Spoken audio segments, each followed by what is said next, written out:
Hello, welcome. Thank you for joining us for this conversation between artist Kandis Williams and Associate Curator at the ICA, Amber Esseiva. My name is Dominic Wilsden. I'm the Director of the ICA at VCU. This discussion between Kandis Williams and Amber Esseiva is centers on the exhibition that we've just opened last Friday at the ICA, which has the title of A Field. It's a newly commissioned project, the third in this series titled Provocations, that takes place in the ICA's True Far Luck Gallery. This project that we're going to hear about from Candace and Amber in this program is prompted by research and reflections on horticulture, on the ways in which human beings, like the plants they cultivate, can be subject to control and exploitation. There's, to my mind, a set of really profound and fascinating historical and sort of territorial themes that run through this.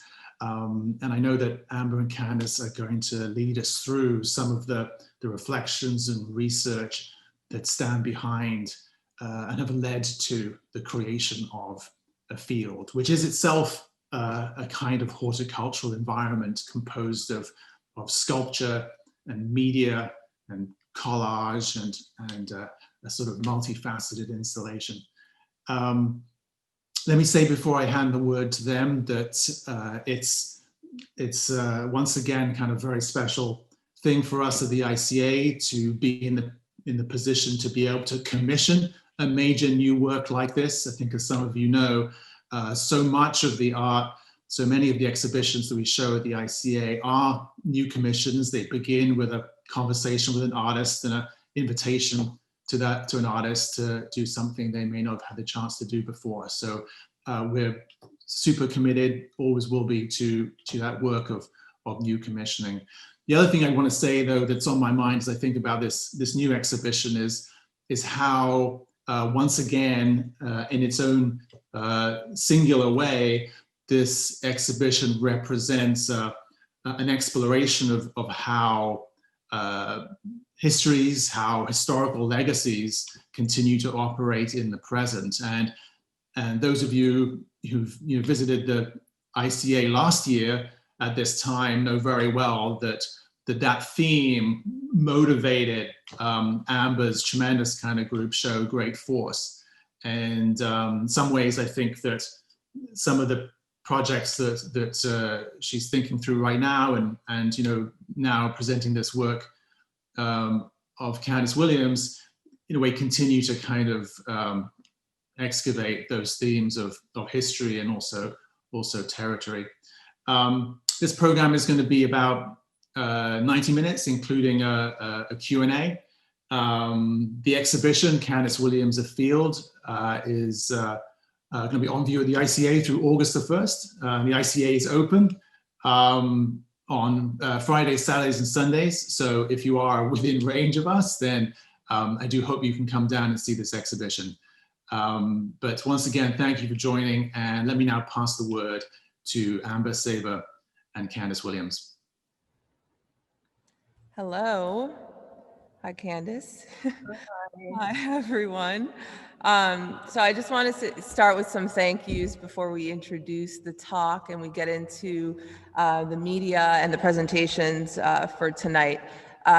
First and foremost, thank you, Dominic, for the introduction. I want to thank everyone at the ICA who worked on this project, helped support it from the events to the production, as well as everyone who was responsible for producing the video, which we'll see tonight.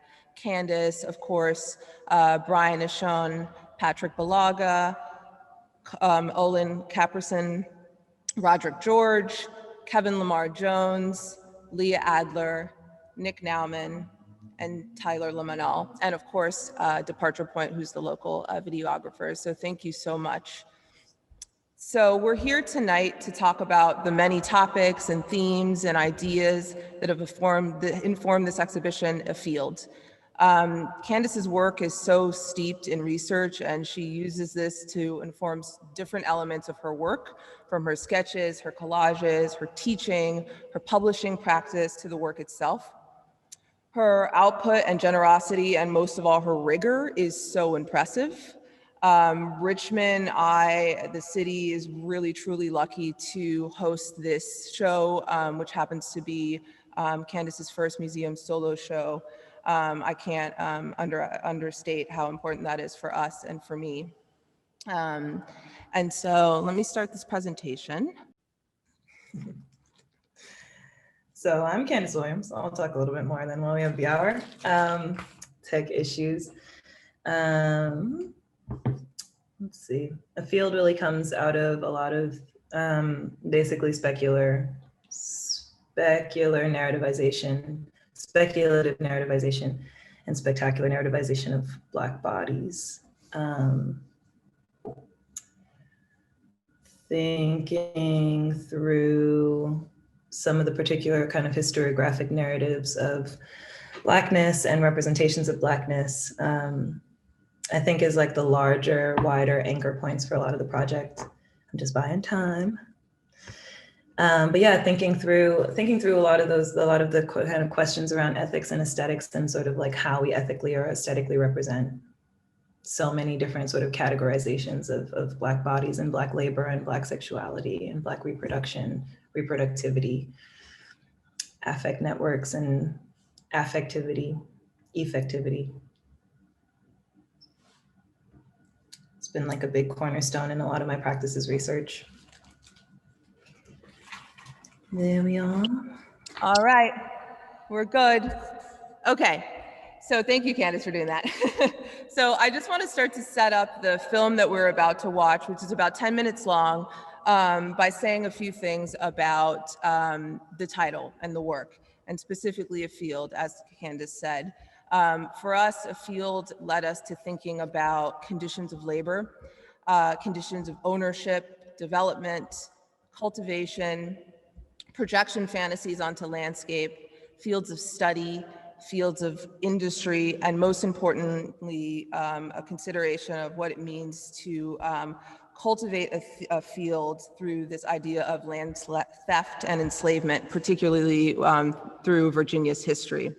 One of the things that Candace has been doing pretty actively on social media has been sharing these incredibly informative, as well as somewhat entertaining videos that come from TikTok specifically.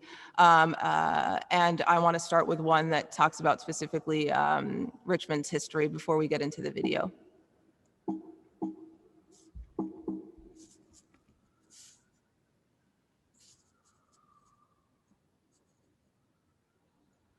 Moving right along, everyone needs to know that in the year 1709, a law had to be passed. It was called the Casual Killing Act in Virginia. It meant that it was not okay to beat your slave to death. That was passed because certain people were beating their slaves to death. Who were those people? White women beating little Black children. Most often, the children of their husbands. This is America's history. It's ugly. Deal with it. A lot to digest, I know, but if you're here, it's because you want to learn and you want to stop being a little girl, or because you like healing art, or because you just enjoy me talking trash. And right now, I'm venting. So one of the reasons I really was drawn to the way that you were using this video, because it really took the will of the people to describe facts that were not too available to everyone given revisionist histories. And so as we both did our research for this exhibition, we found that there were many barriers that we encountered in the process that we had to learn to navigate. when we were looking into the history of Virginia land use, and particularly Virginia Department of Corrections land use and their relationship to prison convict leasing and agriculture, we found that the archives were pretty much just as impenetrable as the institutions themselves. The archives were cloudy, the Department of Corrections communications team was really apprehensive, and like I said, many of the narratives were riddled with revisionist histories. And in the end, what we found that the things that gave us access into these histories were primarily music, music and the history of the music that was being produced by incarcerated people, either at the two penitentiaries that we were looking at or Alan Lomax's archives, as well as clearly underfunded local journalists and literature. So if anything, our experience with this research is making a case for the importance of culture, and specifically people's will and dedication to facts and to truth, the urgency of public dialogue, and the urgency to convey common sense and ethics. So, you know, one of the things that we also encountered and looking at the history of Virginia is that because Virginia is a sort of feeder system to such pervasive American ideology, from its role to the dispersal of people across the country, to its relationship, its agricultural relationship to the Deep South, to finally it being the ideological bedrock to the settler colonialism that we are really trying to work hard to dismantle. And all of that led to certain roadblocks. And I kind of want to start there, Candace, and talk about, you know, your personal experience with this research, how you accessed archival information, narratives, yeah, particularly through music, like we've talked about, and this idea of, that you've mentioned before, the historical idea of a reliable narrator that I want to start with. Sure, yeah. So I think that kind of feeds into a lot of like, I mean, it's funny that like, it's nice and it's also interesting. It's like also bittersweet hearing you say, you know, the term revisionist history, because I think when both of us were in school and when both of us were like students, you know, to research marginal communities and to research communities that were non-white was considered revisionist, and to sort of center communities that were non-white and legacies or aesthetic practices that were non-white was considered revisionist. So it's really like, I think in this project with Virginia, what we butted up against, like primarily with research, was essentially the lost cause narrative and the lost cause war. So, you know, coming up against not just like history books that had false information and historical documents that literally, you know, gave false information, but really having to do a lot of intense archaeology on communities that were like completely politically erased. So you know, erased from, you know, the creation of such structures as ledgers, as, I don't know, you know, historical sort of articles or ephemera, you know, people who, and especially dealing with incarcerated people, dealing with sex workers, dealing with people who make pornographic images, Black bodies who are producing or subjectivized through those mechanisms, doesn't leave you with a lot of like kind of hermeneutic or testimonial outside of the aesthetic. So I think that's a thing that many marginal communities are dealing with right now, is that we only have like an aesthetic record. We very, very much, and that's through sort of like primitivist means of capture. And so with definitely looking and trying to sort of find things about Lorton, trying to find, especially even with the tango, this is like in a whole other hemisphere, right? Like tango actually is Congolese. It's a word that means the sun and interval. So similarly to kind of Buteau, so much of the language is African in kind of etymological organization or origin.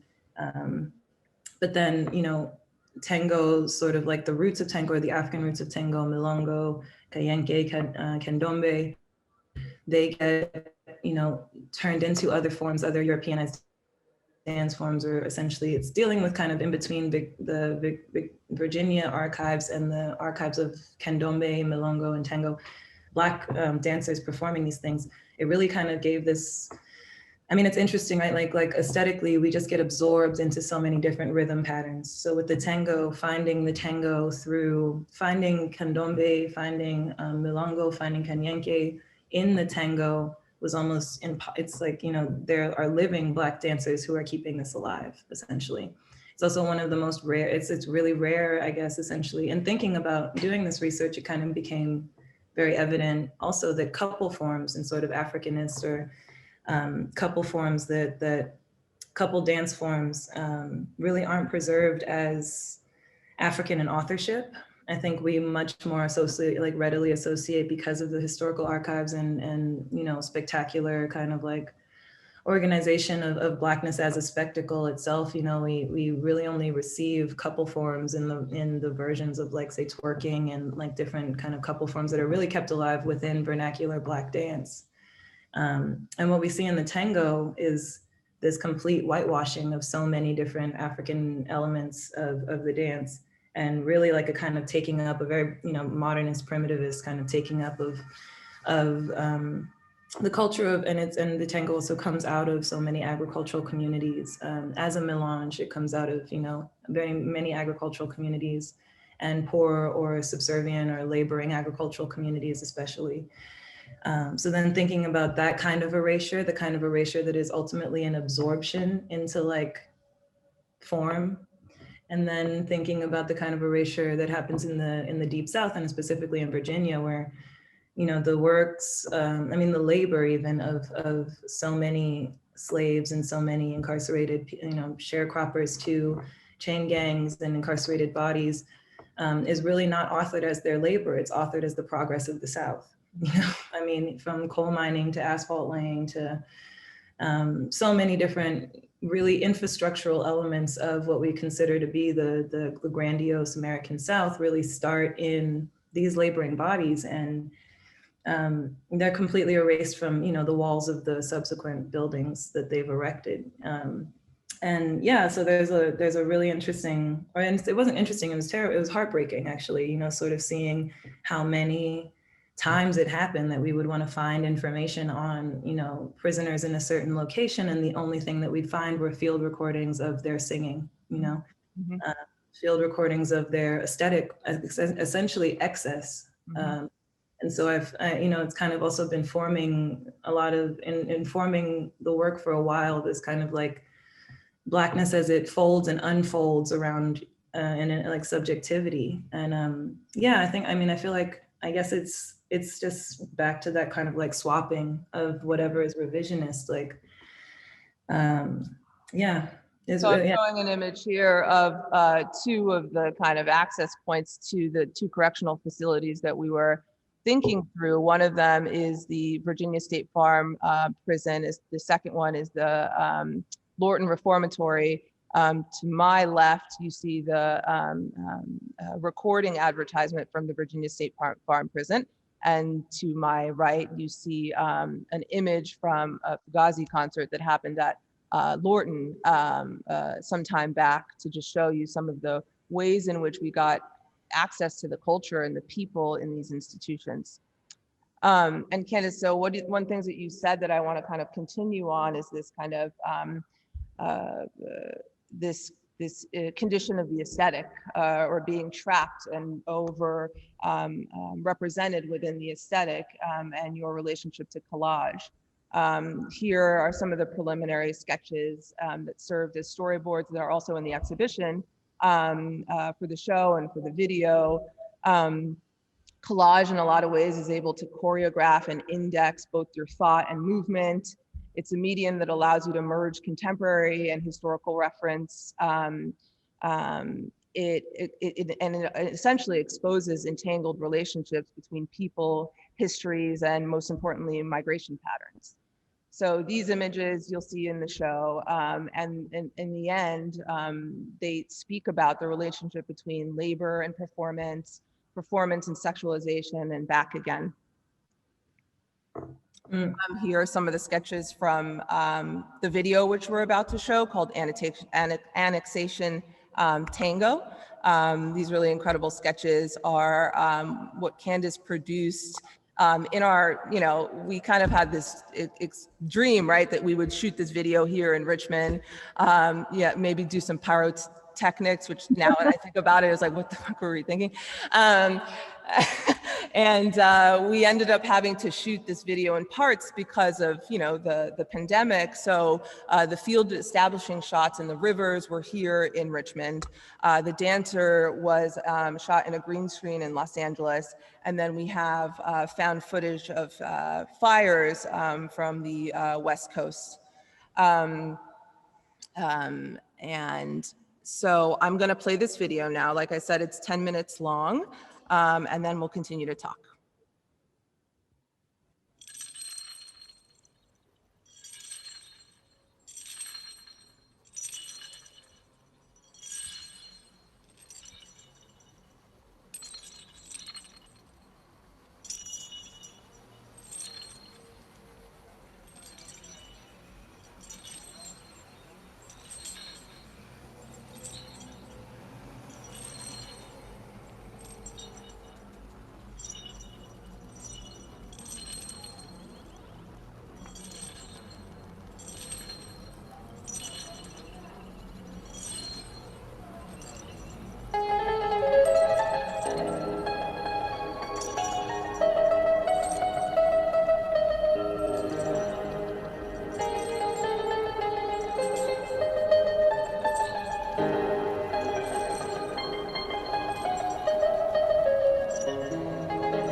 Roderick Torres.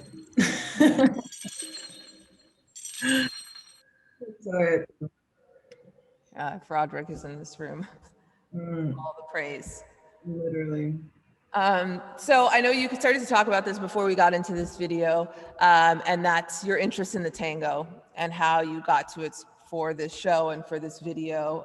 You know, you talked about it being a movement originating from African peoples that then came to Argentina, Uruguay, and other parts of the world through the transatlantic slave trade. And you know, in your research and what we see in the history of the tango and its evolution is a complete annexation and evisceration of its original form and intent and Black body, right? And yeah, so I just wanted to talk a bit about that, why the tango specifically as a dance form, knowing that there is so much erasure within culture around Black people and their contributions. I just wanted to talk about tango specifically. Yeah, for sure. I mean, I think tango, two things I kind of want to talk about is like, I mean, I think what my interest in tango is also this interest in collage, like this kind of greater interest in what like the whole not equaling the sum of its parts means. And sort of like what a kind of annexation is versus like what a kind of a massive like absorption and erasure.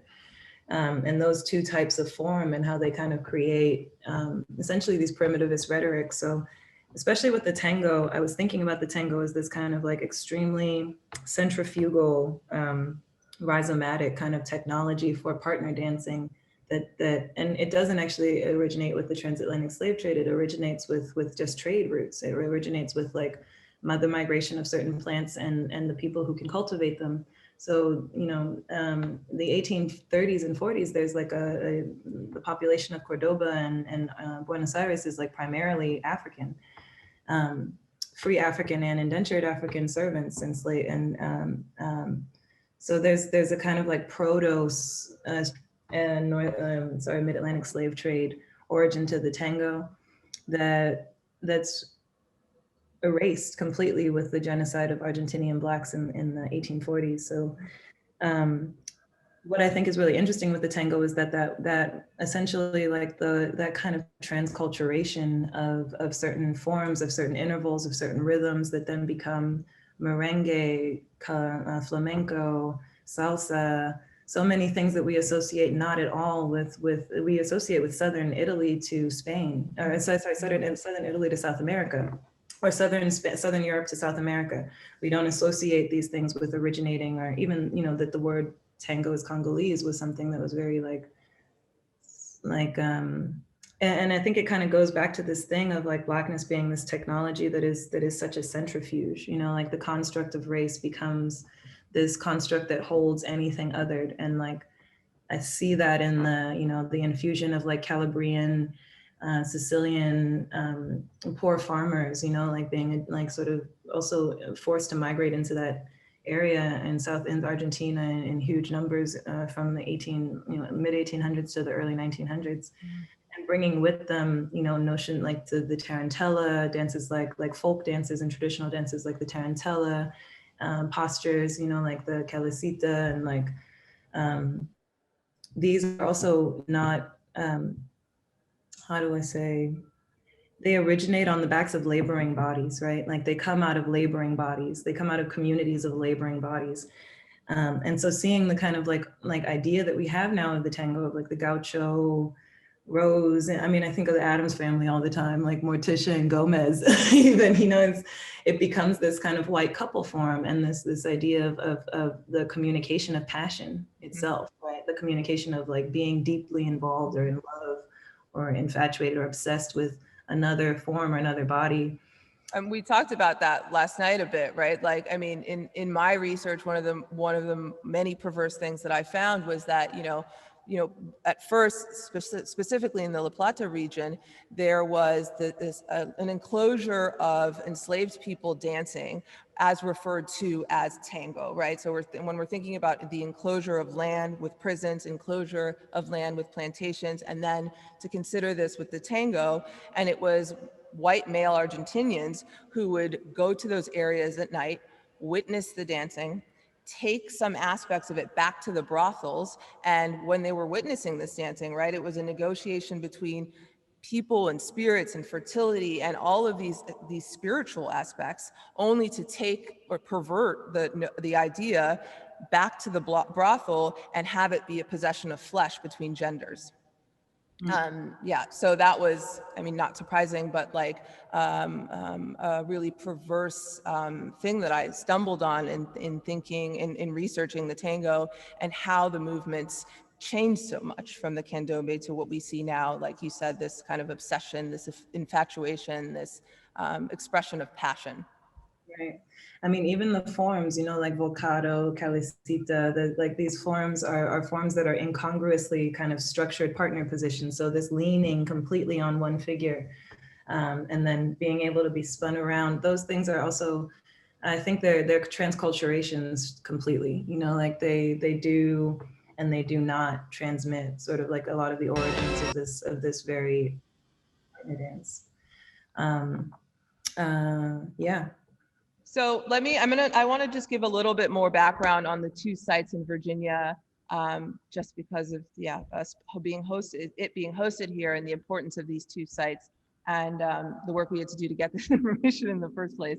Are we 45 minutes in also? Are we already 45 minutes in? Yeah, that's why I skipped. I'm sorry, you guys. There is a video, really weird video of Obama doing the tango for the Argentinians that I had to skip, but you can look it up on YouTube, and I'll share it with you guys later. But one of the sites you see here is an aerial view of Lorton Reformatory, which is farther out than the Virginia State Farm, about 90-ish miles from us, closer to DC. The facility was operational from 1910 to 2001, and it was established as this short-term prison for what they called mundane disorderlies. And basically it was men and women in the bars and brothels and music halls of DC that were sent there. It became really famous for the imprisonment of suffragettes in 1917, and then the torture of those suffragettes. But what was that? White suffragettes, yeah.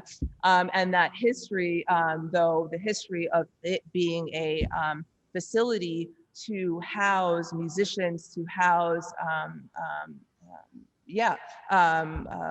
people who were invested in culture in DC, gets looked over a lot because of the history of the suffragettes being there. So, you know, this site kind of saw some really important recordings from Chuck Brown go-go recordings, which happened on the telephone lines, HR from Bad Brains, several songs were recorded from this facility. And now it's a site of a museum and artist lofts and condos. Here are some archival images of Lorton, field workers in Lorton. This is from the 60s. Another guard tower image from Lorton in the 60s. This is a map of two different times, but I think it's important in the sense that, so the map that I see on the left-hand side, the Google map, is a map that shows the 4,000 acre area of land that houses over 15 correctional facilities, where State Farm Prison is. It stretches across both Goochland and Powhatan side of the James River, the river which we saw Roderick dancing upon. And on the other side is a map of the concentration of plantations in similar areas from much earlier.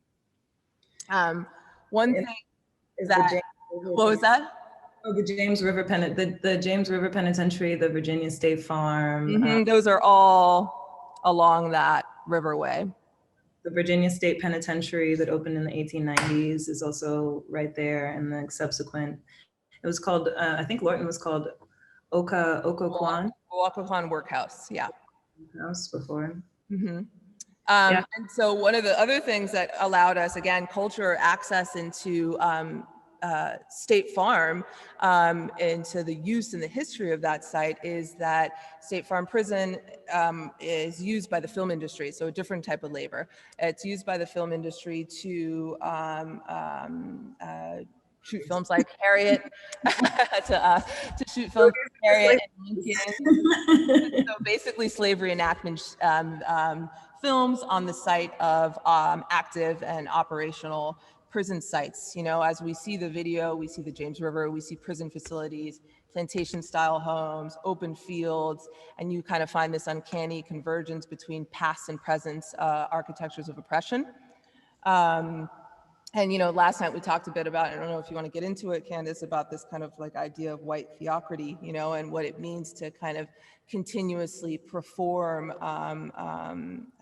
these histories of trauma, understanding, you know, that our whole country is based on this. And so it wasn't surprising to find that these sites were used for this reason. And a correction, the New World image that we see on the left, on my left, was in Jamestown, whereas Harriet was at State Farm as well as Lincoln. Yeah, I mean, I think in terms of that theocracy, it's similar to the way sort of like the whole show functions, like you're sitting in front of these trees that also sort of do something similar to the video, which is to sort of tear Black bodies apart and also recreate this sort of whole. So using the plant as like a dynamic container to sort of understand and essentially also in theocracy, right? Like there's a kind of like fetishism is an inverse of theocracy in a way, especially like commodity fetishism, because it essentially makes governances out of form and feeling, policy out of form and feeling, or proposes sort of policy out of form and feeling. This is like the W.E.B. Du Bois quote that I find so insane. He talks about how, you know, this is from The Souls of White Folk, and yeah, he talks explicitly about how this kind of global production of the constructs of Blackness is so extremely valuable, and how much currency kind of like passes these hands. So I really like this quote where he says, there's the rub, is that it pays rubber, ivory, palm oil, tea, coffee, cocoa, bananas, oranges, and other fruit, cotton, gold, and copper.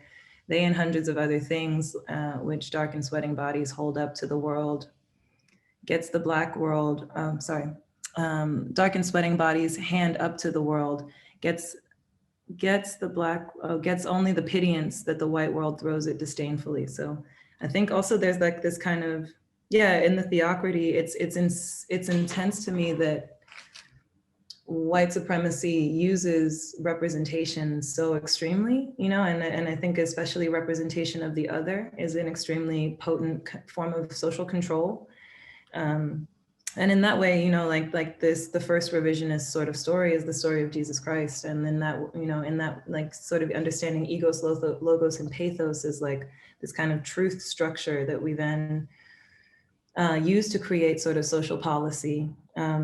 I feel like Blackness is that inverse of that, where we're constantly, we're constantly pieces of things. You know, we require so much. It's like sort of pieces of things, archaeology, intuition, versus things like understanding of concepts like information, transmission. So it always goes back to like the double consciousness, the veil, and sort of the black body and the black form and black being as collage, and as collage of so many different impetuses, intentions, forms of domestication, cultivation, propagation, and how our bodies are really like so stitched, you know, so enmeshed in that. And I feel like there's a will, I guess, to find some kind of agency in being rhizomatic, in being centrifugal, in being, you know, this kind of technology for the communication of ... undetermined, unwilled transmitters. And I think, I don't know, what was the question? You answered it. You answered it. I just want to add, you know, like it's like, I love the way that Sylvia Wynter describes this idea of the plantation logic, you know, as a plot, not only a plot in reference to an area of land, but a plot as a narrative arc, a blueprint for the American nation state. And through this, the production of crops and the kind of, the insistence on labor. Structure for narrative, you know, like the plot of land becomes the plot of novels, becomes the literary genre, literary speculation. And that's like where Black bodies really do function as collage, because we do function as this kind of like perpetual motion machine between speculative fiction and the confrontation with the real. So, like, and I know that, like, also historically, like, right, a collapse in a plantation fantasy only follows a crop failure or a labor shortage. You know, we know that like this happened multiple times in Jamestown, where kind of crop production, specifically tobacco, was created this acute contradiction of producing profits, even while would-be like colonialists were starving to death. And so, but for some reason, you know, this still gets upheld. And eating each other, a narrative. Right. We don't have time for cannibalism. Literally, we don't have time for cannibalism. That'll be in the e-reader. So we should get into one really important thing that we need to talk about, and that has to do, you know, with plants, like why botany and plants. You know, we know, like we talked about this idea that plants constitutes a life force subjected to classification and forced migration. Also, they're remarkable for their persistence and adaptability. You know, the plant is sentient, subjected to changing environments, and commodification. And we talked about this clip yesterday that I want to show that is really great from the film Annihilation. And so I'll play it.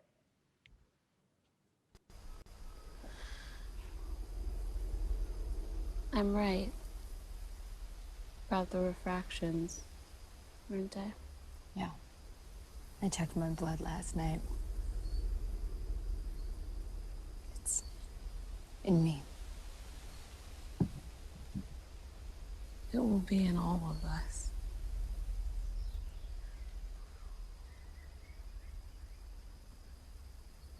It was so strange hearing Shepard's voice in the mouth of that creature last night. I think as she was dying, part of her mind became part of the creature that was killing her. Imagine dying frightened and in pain and having that as the only part of you which survives. I wouldn't like that at all.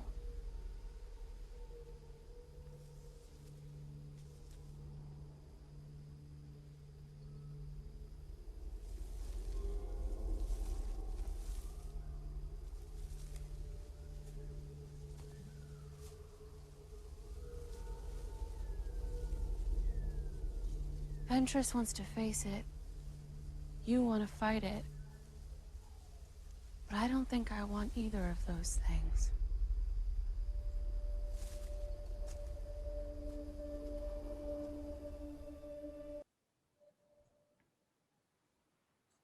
Yeah. You want to talk about your interest in that clip specifically? Yeah, I think like, well, one kind of plug is that, you know, a lot of the work I just created for Made in LA, and for this exhibition right before this one came out or something, or whatever time, it's so funny. But yeah, just thinking about plants as dynamic containers for kind of speculative fictions. And it's not just, I think, and I think we talked a little bit about this too last night, it's like, it's not just that plants are forced to migrate and that they're also sentient and that they also have all these features that we can communicate as like humanistic or attach human hubris to. It's more even that this kind of black, like that blackness actually also acts as this kind of a similar dynamic container, where like, because we've been equated with, you know, the primitive, the natural, the savage, the uncultivated. And I think especially with this slide, you know, like it was really important to me to put or sink or anchor a lot of these hypersexual agential Black feminine performances in invasive species and in parasitic plants. And because I think there is this like this way that Blackness, and I think this will be like kind of thematically really important in the next few years. And I think it's also thematically important because of the way myth functions. Like plants enter myth in such an important, in so many important ways, you know, like plants, it's like almost like myth is kind of an ontological space and plants are an ontic space where we can then really create metaphorical bridges. And I feel like, you know, I really like that clip from Annihilation. I've been kind of obsessed with it lately just because I do feel like, you know, like this is a way, like there are so many ways where Blackness also does this thing where like, it's almost like, and there's a Matori quote that I won't remember fully, but he sort of talks about, you know, the use of Freud, Marx and Freud's use of sort of primitive accumulation and African cosmologies. And he really talks about how that thing becomes a thing that secular Judaism offers up to theocratic colonial Christianity and says like, oh, I'm better than this though, you know? And so that kind of like consumption and transculturation around the fetishes of essentially ritual, cosmological, I mean, yes, similarly, you know, like the captive Black body becoming an irresistible, destructive, sensual, you know, preface sensual. It also makes sensuality irresistibly destructive, you know? And I think that's another thing that like, that also goes back to this idea of Blackness being both form, feeling, and shaped out of loss and formlessness, is this kind of like, I don't know, overwhelming sense that we can be metaphorically entangled with so many things while, you know, not necessarily having, or that's not true. I mean, I think there's a kind of Epicurean sense of like the calm garden, the perfect garden that like actually we're all as humans striving for, you know, like we want these kinds of associations with the natural world to be metaphorically harmonic. But I think in these moments of extremely, especially, and I think we'll see a lot more, and we have been seeing like kind of what we were talking about with botany and with gardening and with plants, like a lot of kind of like otherness seeking to restore itself through metaphorically engaging with plant life. As self-care. So not even metaphorically, just metaphorically, but I think also engaging with actual plants and engaging with plant life. And, you know, I think there's something really important that's like very dissonant in that, you know, like even Black Americans are imperialists. We represent and we, you know, we fund and we profit from an imperialist range of economics and economic kind of destruction in the rest of the world. So it is really difficult, you know, like kind of understanding that plants migrate, like, you know, rubber trees or Monstera, Monstera was actually breadfruit. It was taro, it was like an indigenous crop. It fed people. And now it's like the most ornamentally collected, like the most collected ornamental houseplant. Because its cultivars are grown to literally sustain any climate now, but also to not bear fruit. So it's sort of that thing of seeing people be like, okay, this is my self-care, this is my gardening routine now, but it's also contingent upon like a theft from the Amazon, right. You know, a consistent and a trade route that's been around since the Columbian Exchange. So, you know, just thinking through also like that kind of dissonance with the Black image, right? Like images that are formed out of our struggles or our sort of sets of resistances or perseverances or agencies. Also, you know, contain that kind of element of American rhetorical imperialism. I thought from Jack Johnson through Kanye, you know, in this series, in a really intense way to, you know, think about sort of like the roots of a lot of the spectacularization of Black death. And sort of like the Black male kind of King Kong to Fay Ray. I think one of the titles for one of those Monstera arrangements is like, the foreclosure on a future for anyone but King Kong and Fay Ray or something, you know, for all except King Kong and Fay Ray. So there's like, yeah, there's this kind of, I really like in that quick clip that we watched where she says, imagine dying and having your last, you know, gesture of fear be grafted upon the thing that killed you. And I do feel like a lot of our tendencies and representation of the Black historiography or historiographic representation does exactly that, like links and graphs our death to, and it's a way, you know, in a way, so it's unavoidable, you know, considering this history of slavery, but it's also something I think that we as Black cultural producers from here on out, right, have to like really kind of consider dramatically. Like, I think we've been following Lovecraft Country, you know, personally, you know, sort of like references to like a kind of interracial and sort of like also, you know, stress, like a traumatic stress related or stress inducing interraciality is really a place where I think we should all really kind of examine our means of production and our means of historiographic production of ourselves and selfhood, Black selfhood, Black being, because Black being, as like Kelvin Warren says, you know, it's like it's ontological terror. We strike terror in these systems of understanding self because we, you know, we rupture them, we rapture them, we make them rhapsodic, we make them hyper poetic, we shut them down, we foreclose on them. Like, I think that is that kind of like space where the myth and the plant body do overlap as almost a kind of construct. It's like a proto-racial construct. I mean, like, yeah, I mean, the first thing that I was ever drawn to in your work, and these images really are like evocative of that, is this idea of myth and allegory, right? What happens when a culture outgrows the containers of its own myth, which I think is really relevant to what we're talking about now, ideologically, and what was going on with democracy.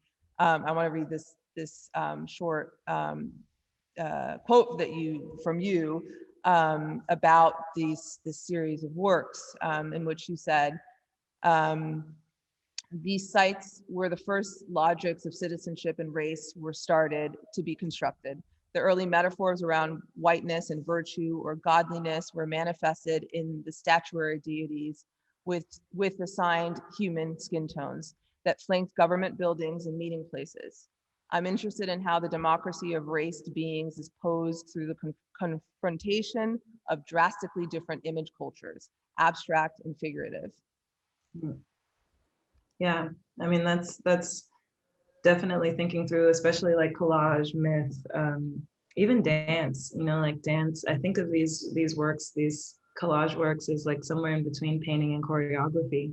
Because choreography also strikes that line in the ontic through like actual movements, the residual actual movements. And when you watch a dancer, you're watching so many moments of your own movement and your own experience articulated or hyper articulated.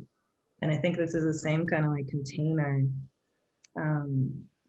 with collage, like, yeah. And in terms of like those cultural shifts, I feel like right now we're going to see so much. I think, we're all striving to look for those containers that demoralize or neutralize the inherent morality of things, or kind of like moral impetuses. That's one thing I'm like really weary of, is kind of like equivocating morally, or moral equivocation around this stuff, because I think it does, or we have such a history in respectability politics of dealing with loss by moralizing or kind of like threat modeling features. And I don't know phenomenologically what, I mean, I understand and kind of ontic use value of that, but phenomenologically, I think the image is where that all the rules are broken in that, so like the most destructive society, like the images that are most destructive to communities become the most easily commodifiable.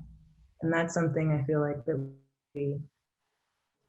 that especially, I think the quote you read that from was on Styx and the river Styx. And yeah, definitely, I feel like this cartography of hell, thinking through this kind of cartography of hell in which some souls remain thirsty, in Hades actually particularly, where some souls remain thirsty, some souls drink of their own memory, some souls drink of this, pool of forgetting and dissolving into the other, or into many. And I feel like this thing of like imagine dying, and like imagine dying, right? Like in, I think, proto-Platonic philosophy, Thanatos and Hypnos are twins, or mythology, Thanatos and Hypnos are twins. They're the gods of sleep and death. They're actually twins. So you see one every time you go to sleep. And so you're prepared for death. They share one wife who's like the goddess of hallucination, meditation, and relaxation. And that's been definitely a thing, thinking through these dynamic containers or mythic containers and how they actually can help us. It's kind of an Artaud thing as well, like, what does he call it? The theater of cruelty. But yeah, that we really do learn how to locate ourselves and how to like map ourselves via these larger indexes, these larger myths, mythological figures. And I'm kind of like, I'm interested in furthering and further like collapsing myths so that it actually can explain phenomenologies of Blackness to Black bodies. Instead of, this sort of like mythification of the Black body, this mythification, reification, naturalization into commodity. So I don't know if that answers any of that either, but. Absolutely did. And I'm getting the signal that we should do some Q&A and accept some questions from people, which I would love to. So let me see what we have. Oh, okay. Colleen Smith just says hi. Hi, Colleen. Hi, Colleen. And then here we have a question by Lawrence. Question about the process. Are you able to print on the actual plant, or are these artificial, or a bit of both? Oh, no, we didn't print on actual plant material. Actually, we have for the catalog. So we're doing the catalog on, or not the catalog necessarily, the entire catalog, but some parts of the catalog on seeded paper. I think that's kind of interesting. So we like figured out a way to print, or like there's a way to print on seeded paper that can actually sprout and grow. And that's really interesting. Again, collapsing that kind of like necessity to put Blackness in the plant, take it back through kind of like the flat image of Black being and let something grow on top of it. And I think that also goes back to this like, this thing of like not fighting or trying to face the thing that kills us, but instead just sort of choosing another way of integration of some kind. And really basically printing onto actual plants, I don't think people do. I feel like seeing something like that would be really fucked up. So no, these are a bunch of like really basic Sesame Street level sculpture tricks. And I think, you know, Sesame Street level. kind of like whatever sculpture background is from like an institutional critique school. So we learned Sesame Street sculpture.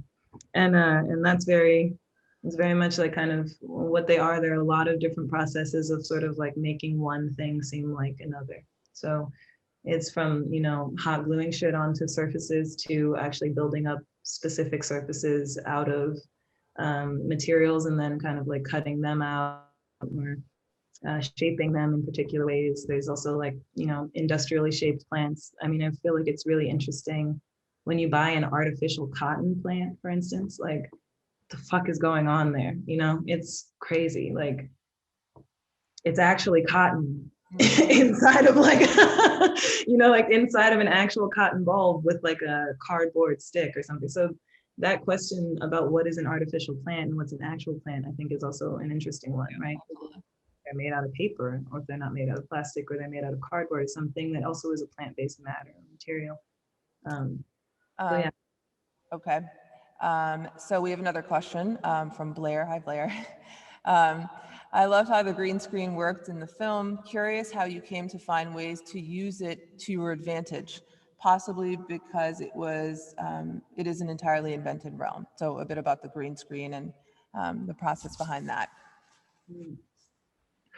I mean, I feel like when me and Amber were first talking, I was like, you know, I have wanted to do a one-man tango in a field of fire. So in a lot of ways, like that was the fantasy realm anyway. You know, I think we probably will end up at least one day doing a dance in a field of fire. But I think it works to my advantage because I'm a collage artist and because I think of I really feel like collage is kind of like, I don't even know what collage means anymore because it's so many different things to me now. So, you know, from the sketches to what we actually see in the video, it was pretty one-to-one, honestly. So it was like, it was also a nice way of working, or an intense way of working in collage with the green screen. We actually shot a green screen and a blue screen. So there's a double green screen in there. Here we go.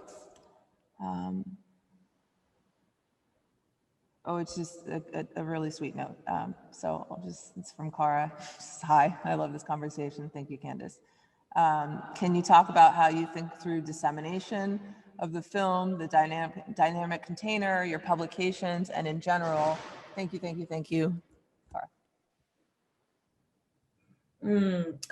Dissemination is an interesting word. I mean, I think that like, yeah, the word dissemination and collage also kind of like fit together in that way. So I think of dissemination in terms of like exactly how messy dissemination is. Like, I feel like dissemination and governance and policy and law are all weirdly, you know, subconscious realms that, you know, we like to imagine that we have sort of like objective, clear objective aims in, but that ultimately we're ruled by a kind of like phenomenology, like feeling. We're ruled by a kind of phenomenon of affect.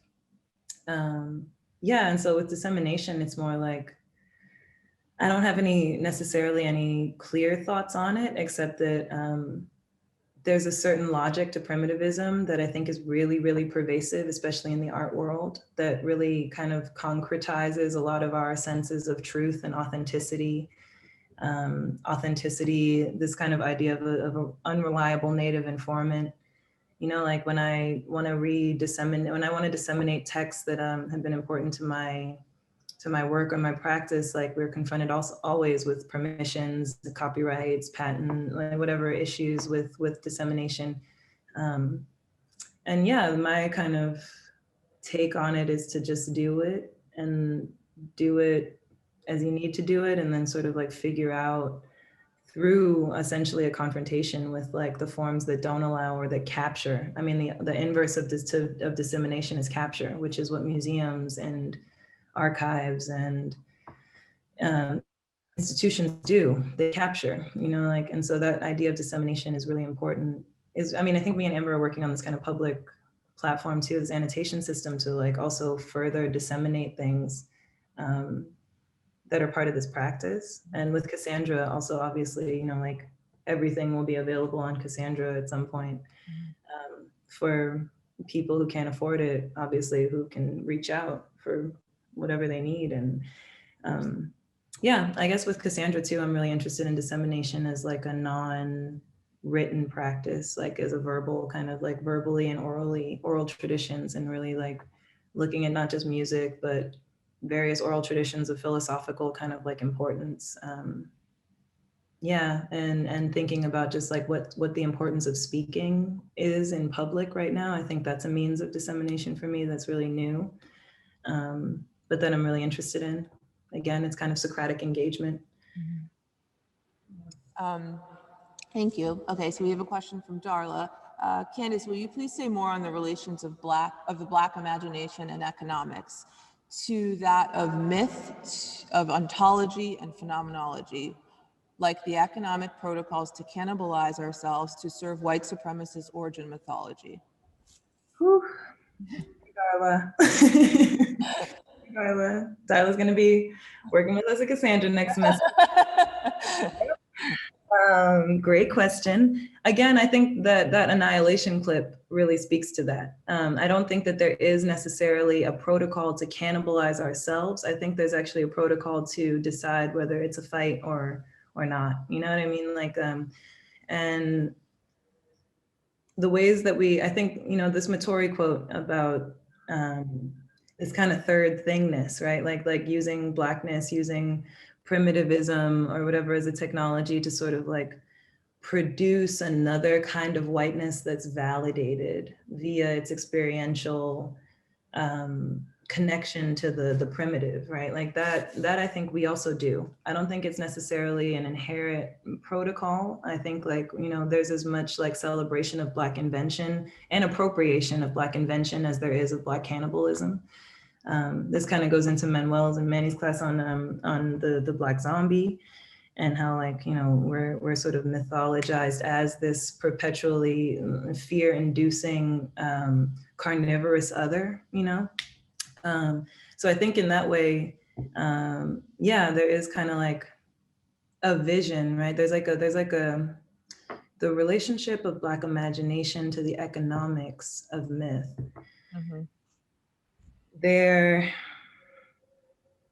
I would like to say that they have a relation that's not an outgrowth of one and the other, but I don't, you know, I don't know. I was doing this, I'm starting this class on Blackness, dissonance, and terror that comes out of teaching whiteness, dissonance, and horror around film and like horror films and phenomenology and horror films. And I kind of made myself really depressed with the first recorded lecture, because thinking through, you know, how especially Black Hollywood or sort of interracially charged means of Black cultural production, right? There is no pure Black regime of cultural production. There, when I don't know, like maybe we have The Source, like FUBU, a couple, you know, like organizations that are, or like, you know, the NAACP, we don't really have necessarily like a space for pure production. So in that way, you know, the seizing of like a means of production within the Black imagination is really like it's paradoxical, right? So like like the Black cultural imaginary, I think we have to mine, and everyone has to mine, because these people who create a Black cultural imaginary aren't voiced. There's not, you know, like, could you imagine like a center for, like if Supreme had like a center for the extraction of Black skateboarders or something, you know, like the culture of Black skateboard. We don't have that. That's just called capitalism. So the Black imagination, I feel like, is fully involved, is almost the technology that produces this sense of a separation between a superstructure and an infrastructure. And in that way, you know, like we are in control of so much of those protocols affectively. We're not necessarily like with our signing voices, right? Like this is Barrett through Vahilier, we're not in our signing voices, we're in our singing voices, affecting legislature, politics, policy, interpersonal relationships. Oh, I think I see, I'm not thinking, can you read what Darla said? She was responding as you were talking and saying yes, yes, yes. And I'm thinking we cannot get out from under the mythology with a new aesthetic mythology, i.e. Black Panther. Exactly. And I don't know, I honestly, I go back and forth with that, Darla, because I do feel like, you know, I mean, and this is pure speculative fiction, right? But let's imagine a Black entertainment tax, a global Black entertainment tax, right? Imagine that if you downloaded an Aretha Franklin song before you went out to protest for Black lives and you weren't Black, that you paid, you know, a diasporic fucking account. I mean, imagine if we, you know, I really love the Acholi. You guys can kind of like, I'll send you some stuff on the Acholi, but there's an Acholi spirit leader called Alice Laquena, who was supposedly possessed by, you know, over 7-8 different spirits in the 80s and overthrew the Kenyan government once. So there's this way where, you know, we have so much cultural authority, you know, and because we really control this area of hyper soul, we control this area of hypersexuality, we control this area of hypertransmission, hypercommunication. We control all the funerary, you know, we control all of the celebratory in so many ways. And so we just don't have a way of kind of like making, we are the commodity fetishized. And so we don't have a way necessarily of turning that commodification into capital for Black communities. And that's, I think, the political ontic that needs address. We're hyper represented in history and we're hyper represented in aesthetic mythology. Black not just being, I mean, I think Du Bois even says it in The Souls of White Folk. It's like, it's not just Black, Black is the devil, literally. So again, back to theocracy, you know, we hold literally the same space as Jesus. We hold the same space as God, right? We just hold an inverse space as God. So as gods, and we make gods. There's like these kinds of like Africanisms and African cosmologies that the modernists are really appropriating and stealing from are exactly that, the means of creating social relations that exist beyond life and death. And I don't know, I'm rambling. I mean, Darla could ramble for a long time. Yeah, I'm like, put me on. We don't have any other questions, but I do want to reiterate a few things. She says, thank you again. I just want to reiterate a few things about you know, the future of the programming, this exhibition. That Candace, you touched on a few things already, so thank you. So first and foremost, we're going to produce a sort of visual reader from this talk, which will include the references and text and things that we've talked about for you all that are here today. So that's the first thing. Another thing that Candace mentioned is that we will be launching a project soon called Public Annotations, which is essentially an open source a collaborative annotation space for reading and writing in the margins and suggesting edits and additions to things. Again, that's called Public Annotations. And then in addition to that, we will be producing a digital publication as this show progresses, and we're really fortunate to have it up until August. So we can span 4 seasons with this and provide you all with more content. And then we will have some further discussions with thinkers and theories and theorists and artists that we have been really interested in the spring. So those things will be coming soon. Just you can follow us on Instagram or check in on our website or newsletter for those updates. But I do want to respect time, and I want to say thank you for everyone that's here. Thank you, Candace, of course, a million times over. I can't overstate how much it's been a pleasure working with you. I truly care about you. And thanks to Cara for introducing us in the first place, right? Night Gallery too, I don't think I thanked them in the beginning, but thank you so much for your support. And yeah, for all of your questions and time this evening. And I think we'll leave it at that. Cool. Yeah, I'd like to end with like the last line from Candide from Voltaire. Thank you. Yeah, and the last line is that he says, "Now we must cultivate our gardens."